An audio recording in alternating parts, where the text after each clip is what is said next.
Action. Nenek. Kerjain apa, Dek? Dek? Kelompok berapa? Saya 3. Kayak siapa aja? Bang Rambut, BM. Oh, berkolaborasi. Kolaborasi itu apa sih? Kolaborasi itu sebuah bentuk pendekatan kerjasama yang bertujuan untuk memperoleh gagasan atau ide untuk penyelesaian masalah. Kita kan di pemerintahan nih. Kalau skala pemerintahnya gimana? Nah, dalam skala pemerintah, kolaborasi pemerintah itu yaitu suatu pendekatan pengambilan keputusan, tata kelola kolaboratif, yaitu merupakan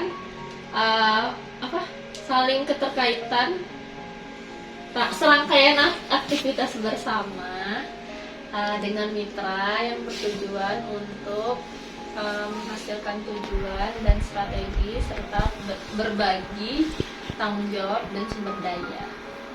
Tata kelola kolaboratif. Tahapannya apa aja? Nah, ada 3 tahapan dalam asesmen tata kelola kolaboratif itu. Yang pertama itu kita harus mengidentifikasi masalahnya dulu apa dan peluang-peluang yang ada pada masalah tersebut. Nah, yang kedua itu ada kita merencanakan aksi kolaborasi. Nah, kita mau kerja sama siapa nih, kolaborasi dengan pihak mana gitu kan. Kemudian yang ketiga ada mendiskusikan strategi untuk mempengaruhi. Jadi setelah kita tahu mau kolaborasi dengan siapa, kita diskusikan strateginya bagaimana. Gitu. Kayaknya aku kemarin dengar WOG. WOG itu apa sih? Nah, WOG itu panjangannya Wall of Government.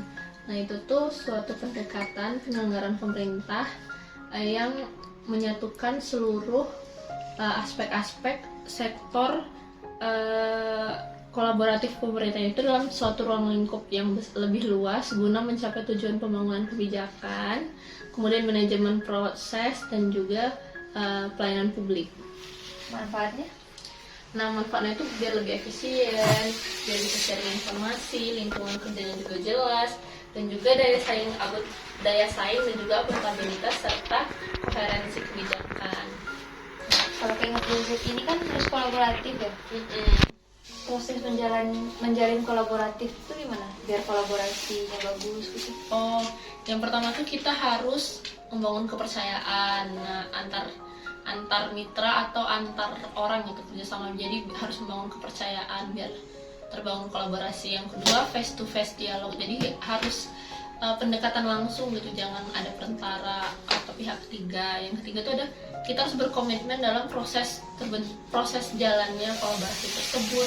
Kemudian pemahaman bersama. Jadi kita harus punya satu konsep yang sama, jangan ada beda pemikiran atau beda pendapat. Kemudian menetapkan outcome-nya. Kalau panduan perilakunya kolaboratif itu apa aja? Nah, panduannya tuh kita ada 3.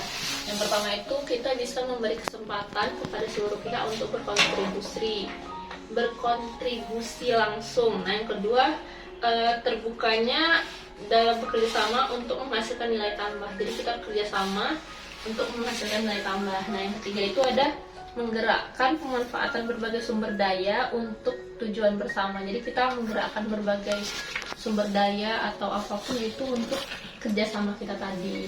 Nah, sebenarnya kolaborasi ini masuk ke dalam core values-nya ASN Deta.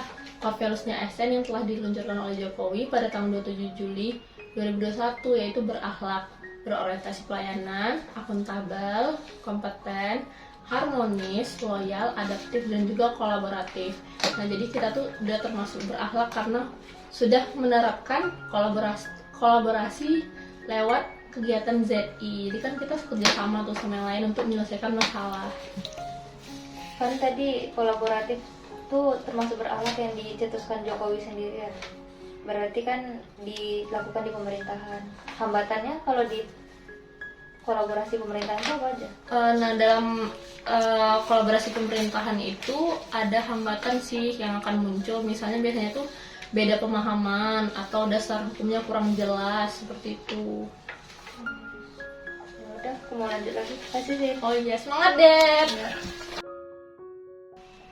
Sin tadi apa WOG ya? Contohnya apa tuh? Nah, WOG itu contohnya seperti penguatan koordinasi antar lembaga. Jadi kan pemerintah kita suka tuh melakukan rapat-rapat koordinasi antar lembaga sehingga ada apa namanya itu kayak pengawasan gitu, penguatan. Kemudian membentuk lembaga koordinasi khusus. Kemudian ada juga membentuk gugus tugas. Sekarang tuh kan yang dibentuk seperti kolaboratif WOG itu kayak gugus tugas COVID kan ada kan untuk menangani pandemi. Kemudian ada koalisi sosial. Nah, dalam praktik WOG ini biasanya juga ada ada tantangan, yaitu seperti kapasitas SDM itu terlibat tidak sama. Nah, nilai budaya organisasi juga sulit disatukan. Jadi kan beda-beda orang, beda-beda ini sulit kan menyatukan nilai-nilai dan budaya dari tiap-tiap organisasi atau mitra-mitra kerja kita gitu deh. Ini kan apa Zekiku nih area aku ini kan banyak bidangnya gitu loh sih, ada yang dari pegawaian, ada yang dari umum, ada yang dari mana lah, gimana ya nerapin panduan perilaku itu tadi biar kolaboratifnya bagus gitu loh, biar cepat selesai gitu kan. Biar kerja sama semua gitu ya. Iya. Nah, kan tadi kan ada 3 panduan perilaku tuh kan. Pertama tuh dari diri kita sendiri, kita kasih kesempatan untuk tim-tim kita itu untuk ikut kontribusi langsung. Nah, kemudian kita bisa menggerakkan mereka untuk ikut kerjasama dan mengusulkan, bisa misalnya kalau mereka nggak ngerti atau nggak punya sumber daya, bisa kita pinjamin laptop atau barang-barang kantor gitu kan untuk kerja bersama-sama. Jadi kita menggunakan sumber daya untuk kerja sama-sama. Pokoknya kita kerjakan semuanya untuk tujuan bersama, atau juga kasih pengertian kalau ini kan kerjaan bersama, ini kolaborasi kita bersama untuk mencapai tujuan organisasi kita gitu deh. Ya udah, makasih ya Sin, mau lanjut lagi menerapkan nilai kolaboratif. Iya, semangat Dad. Makasih.